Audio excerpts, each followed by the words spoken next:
last but certainly not least, let's talk about the Summer House reunion, which in my opinion was very confusing. Lots of allegations hurled at Lindsay Hubbard, including one that involved throwing a shoe at a producer. So it's very interesting to me that we had this whole season of really no animosity between Paige and Lindsay, at least, to each other's faces. And then we get to the reunion and all we're talking about is Paige and Lindsay.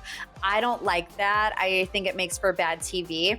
We went the whole season thinking that the reunion was going to be about Danielle and Lindsay and Danielle and Carl and, Carl and Kyle. And then to have Paige come in really, really hot, I don't love it. I'm going to be honest.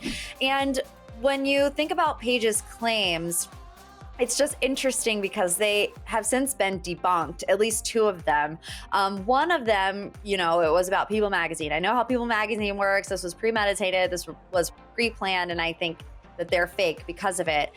Dave Quinn, who works for People Magazine, went to Twitter to set the record straight. He said, someone asked, was this premeditated? And Dave said, not at all. A rep from the network called and asked people to run a story because Lindsay and Carl were celebrating in a public space where plenty of people could see them. Bravo worried the news would be leaked, likely by those people or by their co-stars, so I wrote fast. Then he said, perhaps Paige doesn't in fact know how People Magazine works, but I'm happy to fill her in anytime she wants. Okay, so that's one claim that has been debunked. There's another one that Paige was upset with Lindsay because she thought that she sent an anonymous tip into Bravo historian Sam Bush, who runs the Hot Off the Mess podcast, about Craig getting kicked out of Kyle and Amanda's wedding for being too drunk. The story, that is pretty much the story. When you read that article, there are three different sources who wanted to remain anonymous, but source A was the one who kind of spilled beans on everything, saying that Craig got really intoxicated, got in a fight with one of the family members about using the Petula's family bathroom, cussed people out, and essentially got kicked out, something which Paige denies, Craig denies. But Sam, who wrote the article, said on her podcast this week, Hot Off the Mess, that she could not reveal who her anonymous source was, but she did say that it was not Lindsay and it was not Carl. So there's, two out of the three things being debunked. And Dumois got involved too, saying, Lindsay or Carl have never directly sent me any anonymous tips.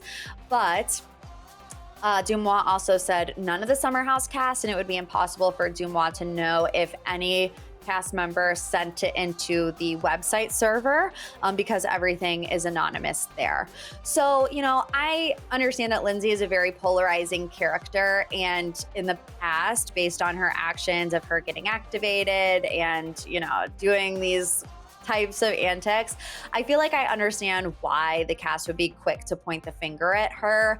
But I also think that, with her being, kind of vindicated against these two huge allegations, she's an easy person to have be a scapegoat, for all of the drama. Now, we have seen sneak previews for part 2. I know in the first couple of minutes, we're going to see Kyle and Carl really hash it out about, Kyle's big blunder at the beginning of the season, where he was talking about Carl's addiction issues working at Loverboy. And no, spoiler alert, I guess, kind of, but it's all over the internet. They have a very heartfelt moment. They both apologize to each other. And I really hope for the second part of the Summer House reunion, we see more of that. It's really hard to get invested in a show that's supposed to be about a group of friends having fun on the weekends in the Hamptons when they're not really friends. And, you have a lot of animosity towards each other. So, even when it comes to Lindsay and Paige, I hope they can find common ground. Lindsay and Danielle and Carl, everybody that has drama right now in the house, I hope that they can find some common ground because it is June, summer is here, and who knows what this next season is going to look like if these guys can't get it together.